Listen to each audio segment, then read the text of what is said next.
tale? No. What's total? Okay, I will explain tall tale. What is? Tall tales are stories of exaggeration where the truth is stretched. Tall tales were first told on the American frontier many years ago by telling stories of characters who could triumph over challenges the pioneers and settlers could feel stronger themselves. And do you know Paul Bunyan? Kind of familiar. Yeah. It is one of tall tales.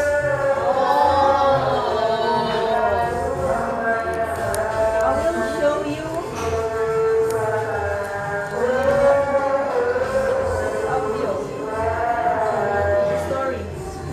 Today, we tell a traditional American story called A Tall Tale.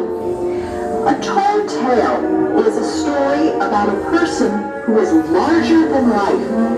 The descriptions in the story are exaggerated, much greater than in real life.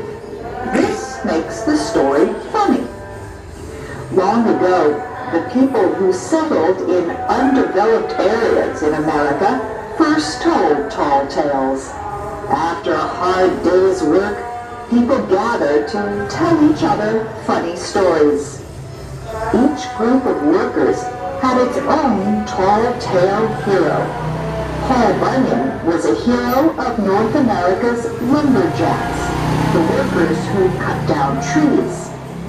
He was known for his strength, speed, and skill. Tradition says he cleared forests from the northeastern United States to the Pacific Ocean. Some people say Paul Bunyan was the creation of storytellers from the middle western Great Lakes area of the United States. Other people say the stories about him came from French Canada. Early in the 20th century, a writer prepared a collection of Paul Bunyan stories. They were included in a publication from the Red River Lumber Company in Minnesota. It is not known if the stories helped the company's sales, but they became extremely popular. Here is Shep O'Neill with our story about Paul Bunyan.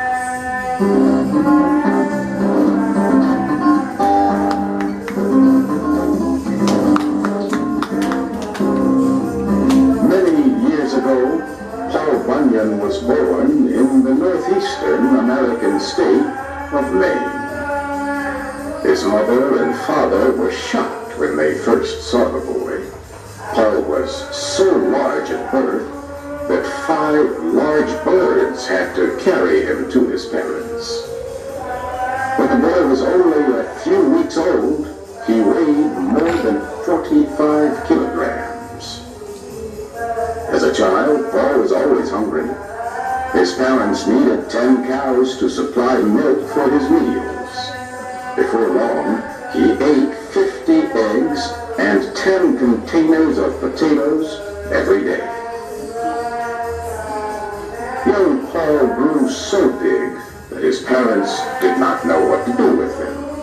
Once, Paul rolled over so much in his sleep that he caused an earthquake. This angered people in the town where his parents lived, so the government told his mother and father they would have to move him somewhere else. Paul's father built a wooden cradle, a traditional bed for a baby. His parents put the cradle in waters along the coast of Maine. However, every time Paul rolled over, huge waves covered all the coastal towns. So his parents brought their son back on land.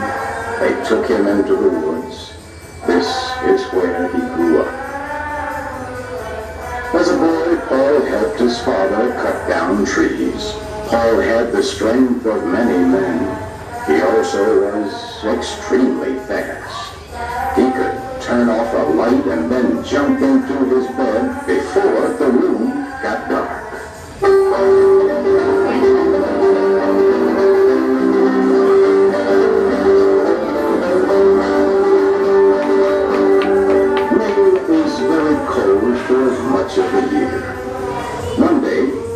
started to snow. The snow covered Paul's home and a nearby forest. However, this snow was very unusual. It was blue.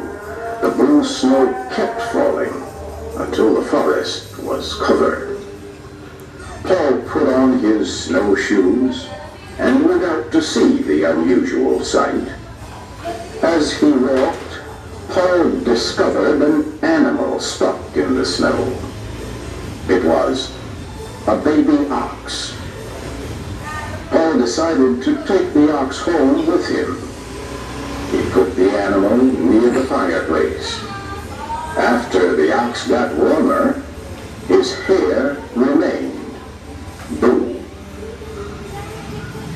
Paul decided to keep the blue ox and named him Babe.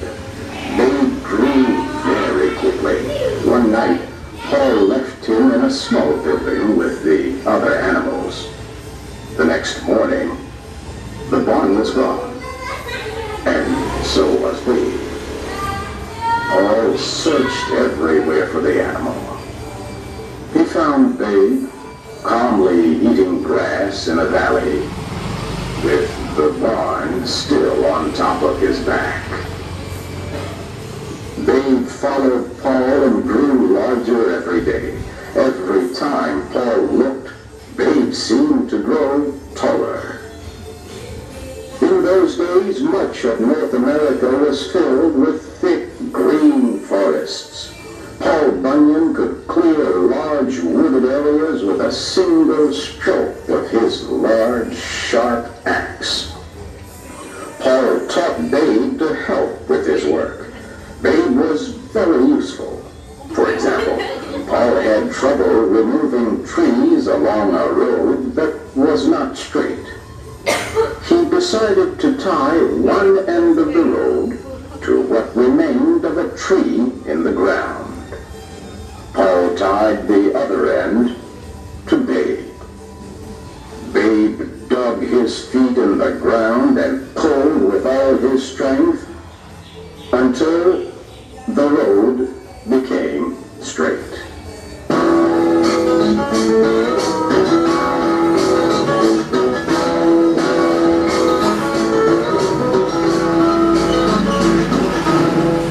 In time, Paul and Babe the blue ox left Maine and moved west to look for work in other forests. Along the way, Paul dug out the Great Lakes to provide drinking water for Babe. They settled in the state of Minnesota. Paul's camp was the largest in the country.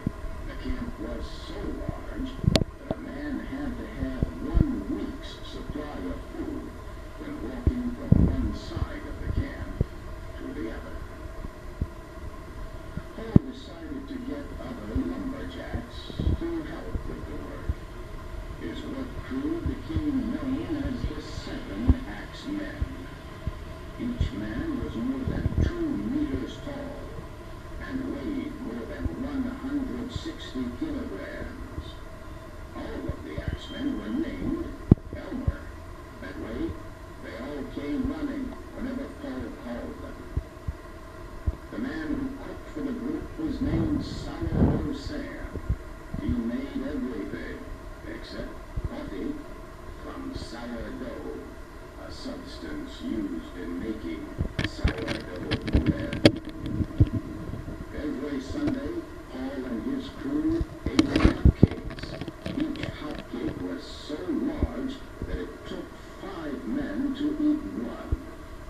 Paul usually had 10 or more hotcakes, depending on how hungry he was. The table where the men ate was so long that a server usually drove to one end of the table and stayed the night. The server drove back in the morning with a fresh load of food. Paul needed someone to help his finances. He gave the job to a man named Johnny Inkslinger. Johnny kept records of everything, including wages and the cost of feeding He sometimes used 9 containers of writing fluid a day to keep such detailed records. The camp also was home to Sport, the reversible dog. One of the workers accidentally cut Sport in two. The man hurried to put the dog back together, but made a mistake. He bent the animal's back the wrong way. However, that was not a problem for Sport. He learned to run on his front legs until he was tired. Then he turned the other way and ran on his back legs.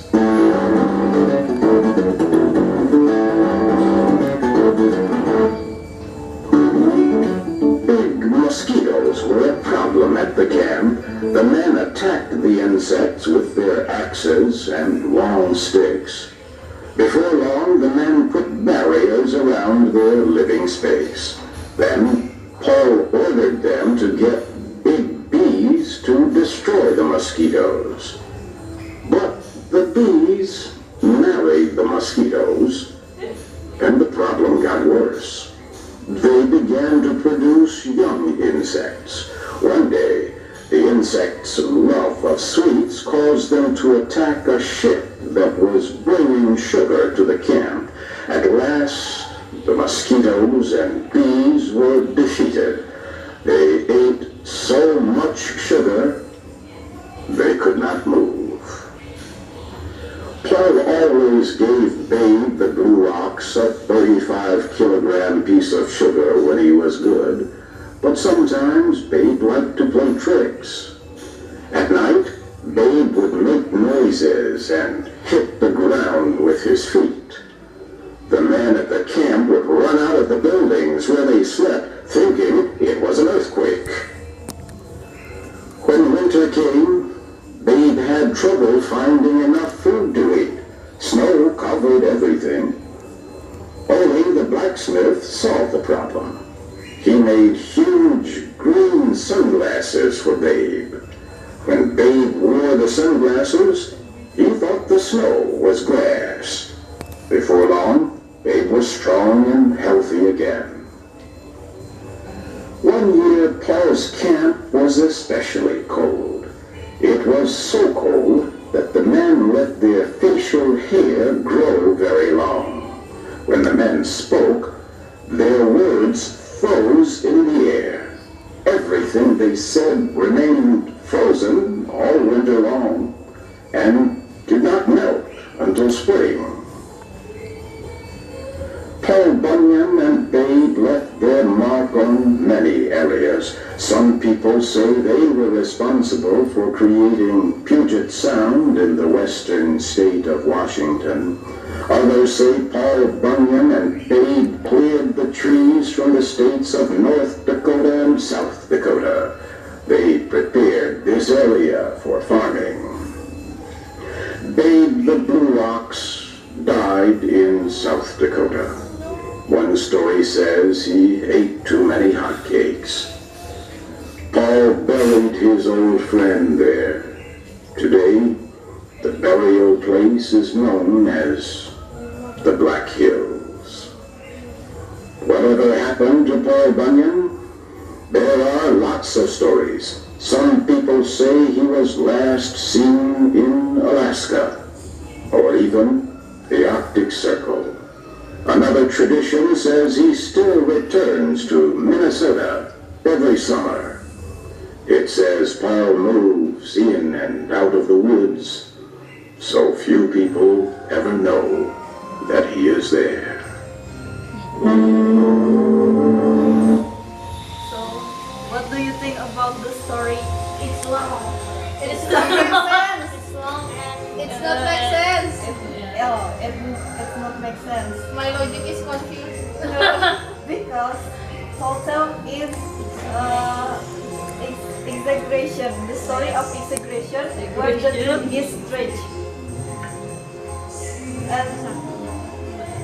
And the hotel is about heroes and heroine that accomplish amazing things. And there is the humor. The humor of tall tales help people learn to love in spite of hardship. Tall tales are often based on fact, but the facts are exaggerated. And use of imagination is very important in tall tales. So the story about Paul Bunyan, what his physical in the story about Paul Bunyan? What? He's big, right?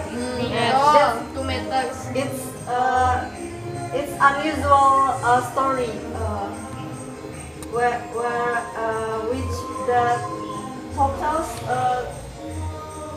contains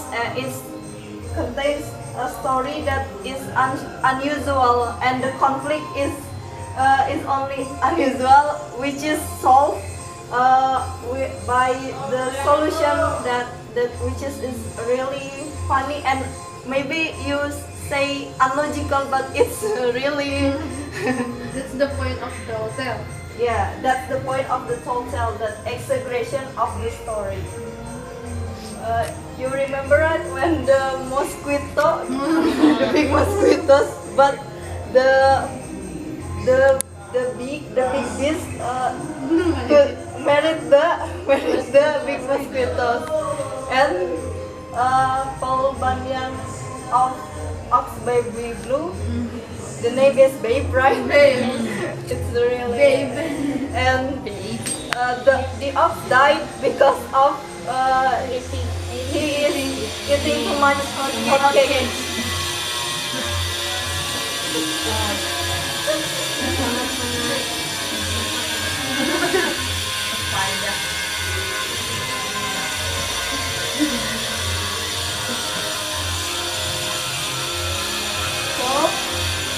The fourth grade to grade hotel. What's that?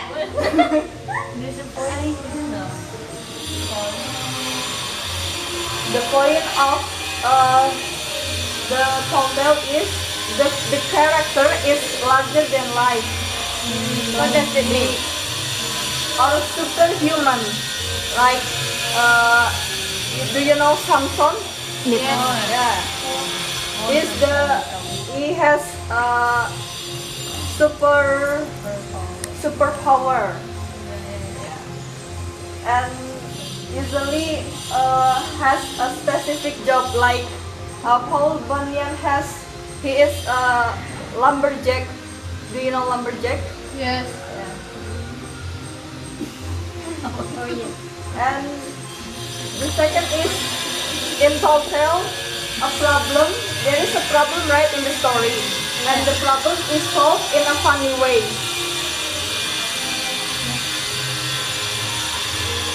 And exaggerated details that describe things as greater than they really are. Like Paul Bunyan does Lake Michigan as a drinking hole for his brew of Babe.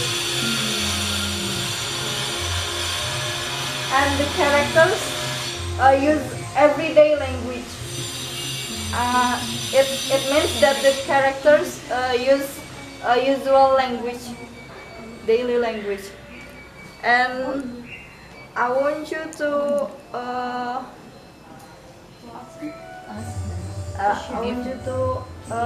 to write your own tall tale.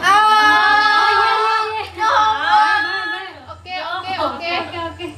A tall tale is an outrageous story with a larger than life who uses special skills to overcome an obstacle or solve a problem.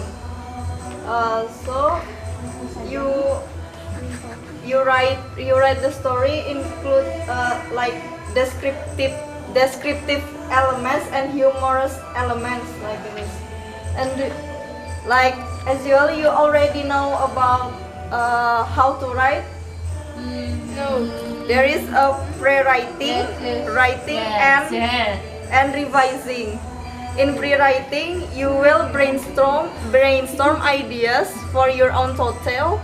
There is a character who is the hero of your story, and then what special traits or skills does he or she possess?